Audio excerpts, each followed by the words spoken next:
जैसे जानवर को खींचते हुए लाता है, इसे कट्टा में उसको सुला लिया। 3 लोग था, कट्टा में ऐसे खींचते लाके मेरे आंगन में छोड़ के आ गए। कि कमाई काम करे हुए ना पैसा दिया, ना कोई मदद करा, कुछ भी नहीं करा। हमारे को धमका के ही भेजा है कि कई बार बोल देता तुम्हारे कार्रवाई नहीं होगा, पी के मरा तो कोई के हम ठेका ले रखें का, ये बोल के हमको।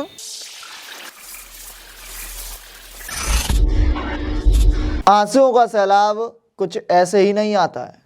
इन आंसुओं के पीछे की असली वजह क्या है, आपको पूरी घटना, पूरी कहानी बताते हैं।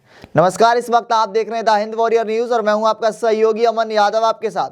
आपको बता दें, गुरुग्राम में RKMB कंपनी गुरुग्राम के IMT मानेसर में स्थित है, जहां पर एक युवक जो सिक्योरिटी गार्ड का काम किया करते थे, सिक्योरिटी गार्ड के तौर पर कार्यरत थे, लेकिन अचानक से उनकी आकस्मिक मृत्यु हो जाती है और जिसकी जानकारी उनकी धर्मपत्नी को मिलती है। एक युवक के द्वारा कंपनी का एम्प्लॉय उस महिला को कॉल करके बताता है आपका पति मर चुका है और कंपनी के बाहर पड़ा हुआ है, इसे लेकर चले जाइए। जिसके बाद आपको बता दें कि युवक का नाम जालेश्वर यादव है, जो छत्तीसगढ़ का रहने वाला था।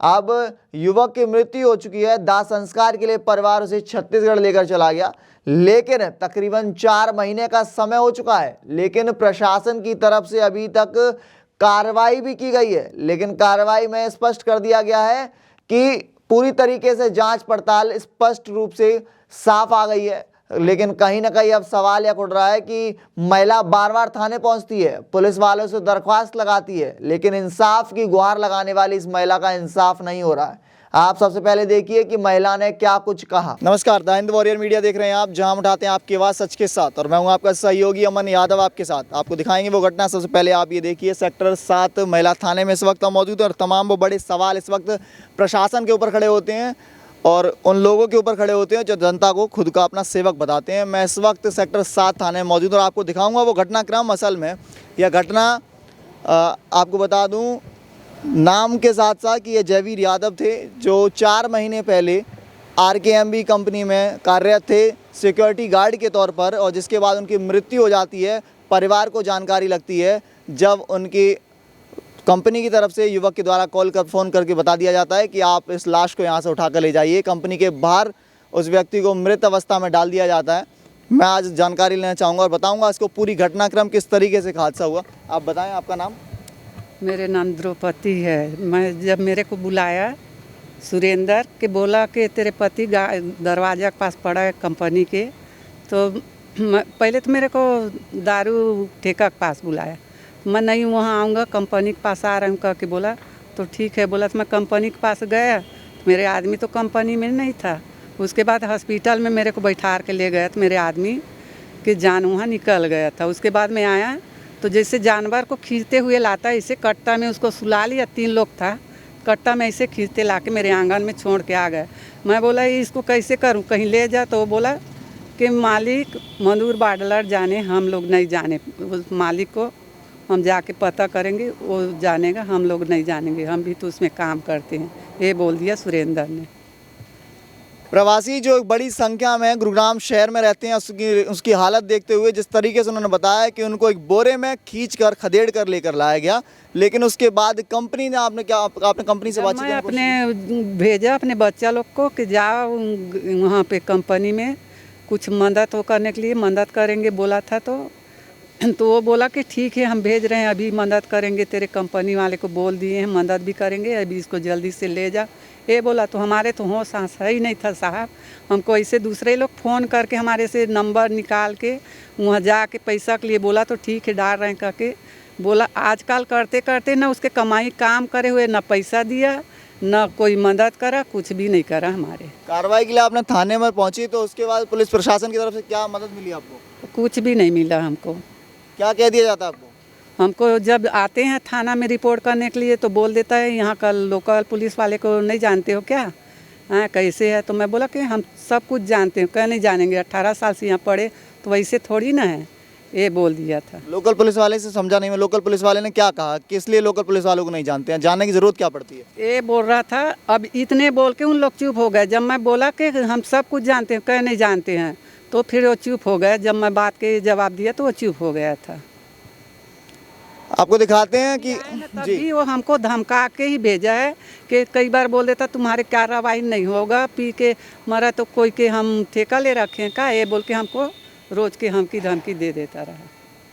तो हम डर में चले। ये बोल हैं असल में उन पुलिस वालों को जो इसका जिम्मेदारी मिलती है, जिनको पुलिस महकमे पे असल में इस तरीके से बड़े सवाल खड़े होते हैं, वो दबाव के कारण बनते हैं। जब आपको ये जिम्मेदारी मिलती है, ये आपकी नैतिक जिम्मेदारी बनती है कि आपको प्रशासन को जनता की मदद करनी चाहिए, तब ये सवाल खड़े होते हैं कि आप शराब पीकर मराए युवक, हमारी क्या जिम्मेदारी बनती है? आपने ठेका नहीं लिया हुआ है, जनता का बिल्कुल ठेका आपने लिया हुआ है। लेकिन आपको दिखा दूं ये कि प्रवासियों के साथ इस तरह की घटनाएं जो छत्तीसगढ़ से ताल्लुकात रखती हैं, जो युवक जो मृत अवस्था में पाए गए थे, उनका, आपके पति का नाम जलेश्वर यादव थे, जो इनके पति का नाम, जिनको 4 महीने पहले उनकी मृत्यु हो गई थी, लेकिन उसके बाद भी किसी प्रकार की कोई सुनवाई प्रशासन की तरफ से नहीं की गई है। इस वक्त मैं सेक्टर 7 थाने में मौजूद हूं और आगे भी हम प्रशासन के अधिकारियों से इस चीज़ का उत्तर ज़रूर मांगेंगे, उनसे बातचीत करने की ज़रूर कोशिश करेंगे कि असल में क्यों इस बात पर कार्रवाई नहीं की गई है, क्यों हादसा होने के बाद भी सवालिया घेरे में तमाम वो बड़े प्रश्न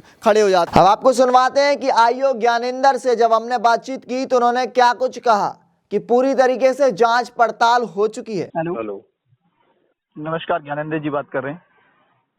हाँ जी। ज्ञानेंद्र जी, मैं द हिंद वॉरियर मीडिया से पत्रकार अमन यादव बात कर रहा हूँ।